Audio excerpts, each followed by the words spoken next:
D'abord, je tiens à saluer le travail de mise en œuvre de la CEMIR qui a su mettre en œuvre la volonté régionale sur le territoire du Mozambique et plus généralement sur l'Afrique de l'Est. L'objectif, ce matin, nous avons inauguré cette plateforme de développement, d'échange et de lancement pour les entreprises réunionnaises qui souhaitent s'investir, qui souhaitent saisir les opportunités au Mozambique et en Afrique de l'Est. Écoutez, la région qui est un partenaire historique de la CEMIR nous a confié cette mission et donc forcément aujourd'hui, et donc la région avec sa compétence économique, donc la CEMIR va tout mettre en œuvre pour continuer à développer ces pépinières d'entreprises à l'extérieur, comme le veut le président Didier Robert de la région.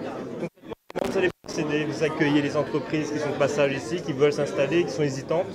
Alors concrètement, les possibilités sont nombreuses.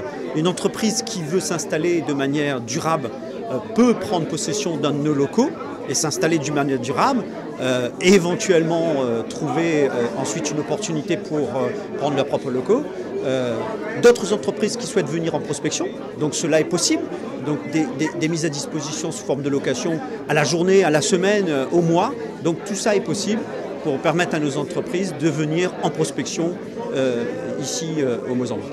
Je suis très heureuse et très fière de cette inauguration de ce bureau représentation économique de la région Réunion au sein de Mozambique-Maputo parce que, au moins pour deux raisons. Parce que tout d'abord, c'est une concrétisation de liens que souvent on oublie, de liens existants déjà, qui sont à la fois historiques, puisque beaucoup de beaucoup de population de la Réunion vient de cette partie de l'Afrique, Mozambique, d'une part, et donc il y a des liens déjà de population, des liens de culture, et ce que nous oublions aussi, c'est qu'il y a aussi déjà des liens économiques, puisque ici sur place, nous avons déjà des entreprises réunionnaises qui sont installées depuis quelques années, et en cela, l'ouverture de ce bureau entraînera, outre une consolidation, une concrétisation, mais en plus aujourd'hui aller plus loin, une possibilité d'aller beaucoup plus loin et aider le monde économique, le monde de la culture à aller plus loin dans cette partie d'Afrique qui est incontournable puisque tournée vers l'océan Indien, comme nous sommes dans l'océan Indien.